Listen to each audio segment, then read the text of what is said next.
Mari kita buka video ini dengan sebuah event yang menarik.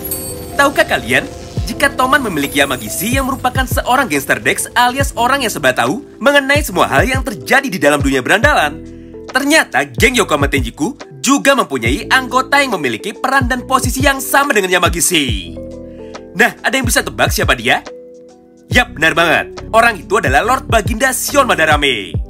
Jadi buat kalian yang heran dan juga penasaran mengenai apa alasan Shion selalu diajak masuk ke dalam geng atau organisasi yang luar biasa kuat, jawabannya bisa kita temui di dalam buku karakter Tokyo Revengers volume ketiga. Di mana pada salah satu halamannya sudah dijelaskan bahwa alasan pertamanya adalah karena Shion tidak pernah mengkhianati dan menjual semua teman-temannya, baik itu ketika masih berada di dalam geng Black Dragons ataupun ketika sudah masuk ke dalam geng Yokohama Tenjiku. Kemudian alasan yang kedua, karena Shion orang yang sangat birokratis. Artinya Shion tidak pernah memandang umur ataupun senioritas. Selama orang tersebut kompeten, maka Shion tidak akan pernah ragu untuk mengikutinya dan juga mengabdi kepadanya. Dan yang terakhir tentu saja karena Shion adalah seorang gangster Dex atau orang yang serba tahu mengenai semua hal yang terjadi di dalam dunia berandalan. Bahkan di dalam buku karakter book Tokyo Revengers, Shion juga sudah membuat tabel mengenai susunan kekuatan dari 4 orang terkuat yang ada di Tokyo pada saat itu. Nah, jika kalian bisa tebak siapa saja 4 orang terkuat di Tokyo ketika Atenjiku sedang berlangsung, maka kami akan berikan hadiah spesial berupa 1 buah action figure Hanagaki Takemichi dan juga buku karakter book Tokyo Revengers volume ketiga secara gratis tanpa syarat apapun. Cukup jawab saja sebuah pertanyaan di atas dan pemenangnya akan kami undi secara random.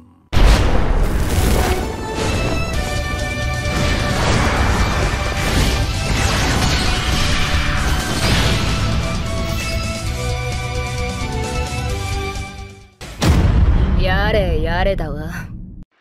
Halo guys, selamat datang lagi di channel ini bersama gue, Reborn. Buat yang baru gabung, jangan lupa dibantu like dan di subscribe ya.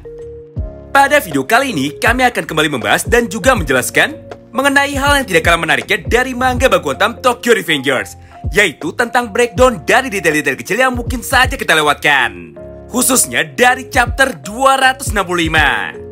Oleh karena itu, bagi kalian yang tertarik dengan semua pembahasan kami kali ini, kalian bisa simak terus ya video ini sampai habis. Kita mulai dengan sebuah informasi penting yang sayang sekali untuk kita lewatkan, yaitu mengenai terbitnya manga baru Tokyo Revengers yang berjudul Soyong atau Ketika Masih Muda. Manga ini adalah manga spesial yang berisi mengenai gabungan cerita masa lalu dari semua anggota pendiri geng Toman generasi pertama, mulai dari Maiki, Draken, Baji, Mitsuya, Pachin, dan juga Kazutora. Walaupun inti ceritanya hampir sama persis, namun ada 2 hal menarik yang terdapat pada manga baru tersebut, yaitu manga Soyong digambar ulang menggunakan line arts atau style terbaru dari Ken Wakui, ditambah semua halamannya dicetak dalam format full color atau berwarna. Kabar baiknya, manga ini bisa kalian baca atau lihat secara gratis dan legal pada website resmi Pocket Shonen Magazine. Untuk link lengkapnya akan kami lampirkan ya di kolom komentar video ini. Selanjutnya kita masuk ke pembahasan kedua, yaitu mengenai breakdown dari chapter 265 kemarin. Kami yakin banyak sekali dari kalian yang kembali kecewa terhadap semua isi cerita yang muncul pada chapter 265. Karena kenyataannya hanya halaman depan saja yang menunjukkan tentang kondisi terbaru dari pertarungan antara Takemichi dan juga Sano Manjiro.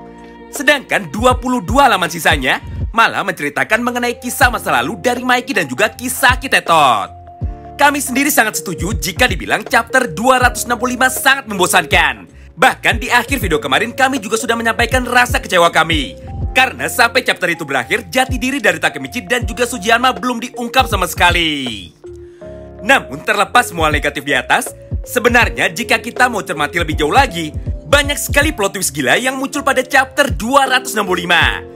Supaya lebih jelas, kami pun sudah merangkum 3 buah hal penting yang wajib dijadikan catatan oleh kita semua.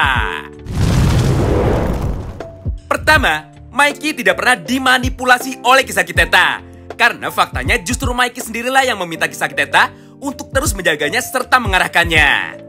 Bahkan di salah satu panelnya, Kisaki sempat kaget dan langsung memastikan mengenai semua ucapan dari Maiki itu dengan berkata seperti ini. Hah? Apa kau yakin? Bagaimana jika caraku untuk menjagamu tidak sesuai dengan apa yang kau inginkan?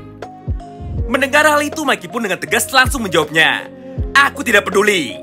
Sekali lagi kami tekankan ya, jawaban dari Maki adalah aku tidak peduli.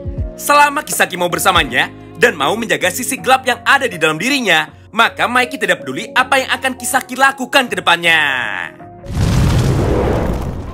Tentu saja semua fakta gila tersebut mempunyai sebuah hubungan korelasi dengan fakta yang kedua, di mana pada chapter 265 semuanya akhirnya terungkap, yaitu Maiki lah orang yang membuat Baji terbunuh, bukan Kisaki Teta ataupun Kazutora. Karena faktanya sejak awal Maiki sudah tahu bahwa Kisaki memiliki rencana untuk membunuh Baji, namun Maiki tidak pernah membantahnya dan malah membiarkan Kisaki melancarkan semua rencana jahatnya tersebut. Andai saja sejak awal Maiki menolak kehadiran Kisaki atau tidak mengizinkannya, maka Kisaki tidak akan pernah membuat rencana kejam untuk membunuh Baji. Alasan Maiki melakukan hal itu sangat sederhana sekaligus konyol, yaitu Maiki merasa bahwa kuat saja tidak cukup jika dirinya ingin menjadi berandalan nomor 1 di seluruh Jepang. Oleh karena itu, yang Maiki butuhkan saat ini adalah kekuatan kegelapan yang ada di dalam dirinya. Oh iya, semua hal yang kami sampaikan ini ada di dalam mangganya, bukan garang bebas atau sekedar teori. Nah, sampai sini paham kan maksudnya? Kemudian kita masuk ke fakta yang ketiga. Jika kita perhatikan dan cermati baik-baik, ternyata semua isi dari chapter 265 ini sangatlah penting. Karena memang sebenarnya chapter terbaru itu dibuat untuk menjawab sebuah plot hole terbesar di dalam manga Baku Hantam ini, yaitu mengenai sebuah pertanyaan, kenapa di garis waktu original Maiki dan Kisaki bisa menjadi sahabat dan bersama-sama memimpin Toman versi jahat di masa depan. Karena faktanya, memang benar orang yang dibutuhkan oleh Maiki versi dia impulsif adalah Kisaki Teta, bukan Hanagaki Takemichi.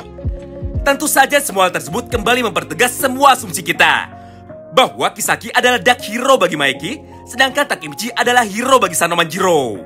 Atau sederhananya, Maiki versi dark impulsif membutuhkan Kisaki sebagai penjaganya, sedangkan Sanomanjiro alias Maiki versi baik membutuhkan Takemichi sebagai penjaganya. Jadi kesimpulannya, tidak ada satupun chapter dari manga Tokyo Revengers yang tidak penting sama sekali. Kalau dibilang membosankan, ya kami 100% setuju. Namun perlu kita sadari dengan adanya chapter 265, maka alasan kenapa Maiki dan Kisaki bisa menjadi partner akhirnya sudah terjawab. Terima kasih banyak yang sudah simak video ini sampai habis ya. Sampai jumpa lagi di pembahasan selanjutnya. Salam Baku Hantam.